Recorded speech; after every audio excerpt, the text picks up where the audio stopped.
AP fibre net ఉద్యోగులపై ప్రభుత్వం కీలక నిర్ణయం తీసుకుంది. ఫైబర్ నెట్ లో దాదాపు 500 మంది ఉద్యోగులను తొలగించింది. సూర్య ఎంటర్ప్రైజెస్ ద్వారా నియమించిన వారందరూ ఈ నెలాఖరు తర్వాత వెళ్లిపోవాలన్నారు. ఇక ముందు ఎటువంటి పొడిగింపు ఉండబోదని సంస్థ యాజమాన్యం స్పష్టం చేసింది. ఈ ఉద్యోగులంతా ఫైబర్ నెట్ కార్యాలయానికి రాకుండా జీతాలు తీసుకున్నారన్న ఆరోపణలున్నాయి. దీనిపై ఫోకస్ పెట్టిన కూటమి ప్రభుత్వం దాదాపు 500 మందిని ఫైబర్ నెట్ నుంచి తొలగించింది.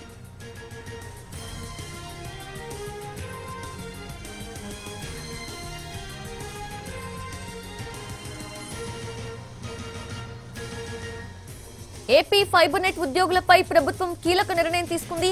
ఫైబర్ నెట్ లో దాదాపు 500 మంది ఉద్యోగులను తొలగించింది.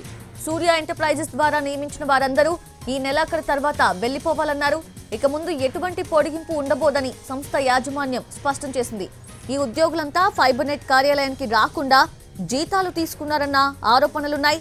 దీనిపై ఫోకస్ పెట్టిన కూటమి ప్రభుత్వం దాదాపు 500 మందిని ఫైబర్ నెట్ నుంచి తొలగించింది.